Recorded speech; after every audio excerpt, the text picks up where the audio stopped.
નમસ્કાર. ગુજરાત રાજ્ય તેમજ કેન્દ્ર સરકારની સેવામાંથી સેવાનિવૃત્તિ પામેલ પેન્શનધારક મિત્રો, નિવૃત્ત કર્મચારી મિત્રો, ભાઈઓ તથા બહેનો, સ્વાગત છે આપનું આપણી આ યુટ્યુબ ચેનલ ભાવેશ મકવાણા ન્યૂઝમાં.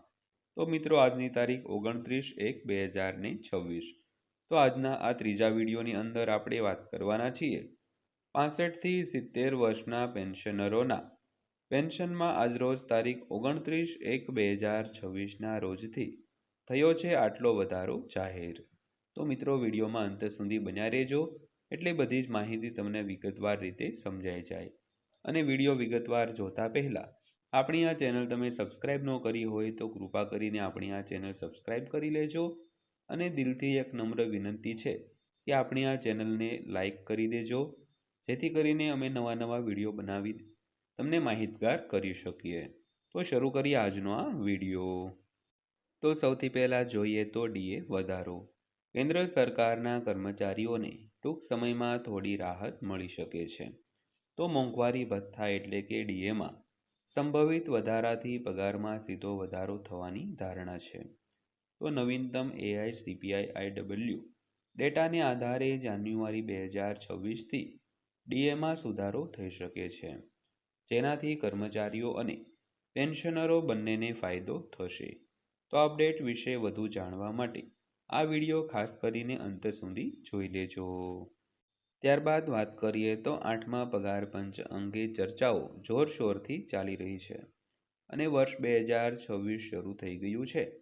જો કે 8મું પગાર પંચ ક્યારે લાગુ થશે તે હજુ સ્પષ્ટ નથી. આ દરમિયાન કેન્દ્ર સરકારના કર્મચારીઓ માટે કેટલાક રાહતના સમાચાર સામે આવ્યા છે. તો અપડેટ મોંઘવારી ભથ્થામાં વધારાને લગતું છે. તો કેન્દ્ર સરકારના કર્મચારીઓ અને પેન્શનરોને જાન્યુઆરીમાં પગાર અને પેન્શનમાં વધારો મળવાની અપેક્ષા છે. તો આ મોંઘવારી ભથ્થા અને મોંઘવારી રાહતમાં સંભવિત વધારાને કારણે છે.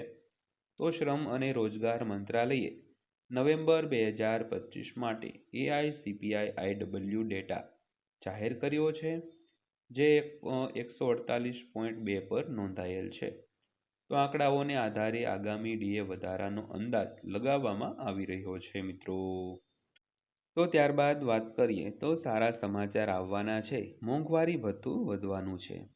કેન્દ્ર સરકારના કર્મચારીઓ અને પેન્શનરો માટે મોંઘવારી ભથ્થું અને મોંઘવારી રાહતની ગણતરી શ્રમ અને રોજગાર મંત્રાલય દ્વારા બહાર પાડવામાં આવતા ઔદ્યોગિક કામદારો માટેના ગ્રાહક ભાવ સૂચકાંકના આધારે કરવામાં આવે છે. તો આ સૂચકાંક DAR વધારો નક્કી કરે છે અને તે કર્મચારીઓના પગાર અને પેન્શન વધારાના વધુ સચોટ અંદાજ પણ પ્રદાન કરે છે. ત્યારબાદ જોઈએ તો ડીએમાં વધારો, જે મોંઘવારી ભથ્થાને 58%થી વધારીને 60% કરી શકે છે. તો તે જાન્યુઆરી 2026માં અપેક્ષિત છે. તો આ મોંઘવારી ભથ્થું 7મા પગાર પંચ હેઠળ લાગુ કરવામાં આવશે. તો કેન્દ્ર સરકાર વર્ષમાં 2 વાર મોંઘવારી ભથ્થામાં સુધારો કરે છે. તો આગામી સુધારો જાન્યુઆરી 2026માં લાગુ થવાનો છે. તો અગાઉ જુલાઈ 2025માં સરકારે ડીએમાં 3%નો વધારો કર્યો હતો, જે 55%થી વધારીને 58% કર્યો હતો. તો ત્યારબાદ જોઈએ તો મોંઘવારી ભથ્થું કેટલું વધશે. તો આ વધારો સંપૂર્ણ પગાર પંચ જેટલો મહત્વપૂર્ણ ન હોઈ શકે, પરંતુ વર્તમાન પરિસ્થિતિઓમાં તેમનું મહત્વ નોંધપાત્ર રીતે વધી ગયું છે. તો વધતી જતી ફુગાવાને કારણે ઘરગથ્થુ બજેટ પર પણ દબાણ આવી રહ્યું છે અને 8મા પગાર પંચના અમલીકરણમાં થોડો સમય લાગી શકે છે. તો પરિણામે ડીએમાં 2%નો વધારો અપેક્ષિત છે. જોકે સરકારે હજુ સુધી આની સત્તાવાર જાહેરાત કરી નથી મિત્રો. તો ત્યારબાદ વાત કરીએ તો 7મા પગાર પંચે 31 ડિસેમ્બર 2025ના રોજ પોતાનો કાર્યકાળ પૂર્ણ કર્યો હોવા છતાં મોંઘવારી ભથ્થાની ગણતરી પગાર પંચની મુદત સાથે સીધી રીતે જોડાયેલી નથી. તો મોંઘવારી ભથ્થા નક્કી કરવા માટેનો આધાર ફુગાવા સંબંધિત સૂચકાંક છે. તો ખાસ કરીને all India consumer price index four industrial workers એટલે કે AICPI-IW, જે ડીએમાં વધારો કે ઘટાડો નક્કી કરે છે. તો ત્યારબાદ જોઈએ તો જુલાઈથી ડિસેમ્બર 2025 સુધીના ડેટા દર્શાવે છે કે ખોરાક, પરિવહન અને આરોગ્ય સંભાળ જેવી આવશ્યક વસ્તુઓ પર ખર્ચનું દબાણ રહ્યું છે, જેને કારણે ફ્રેમવર્ક બંધ થાય તે પહેલાં એક અંતિમ ગોઠવણની જરૂર પડી હતી.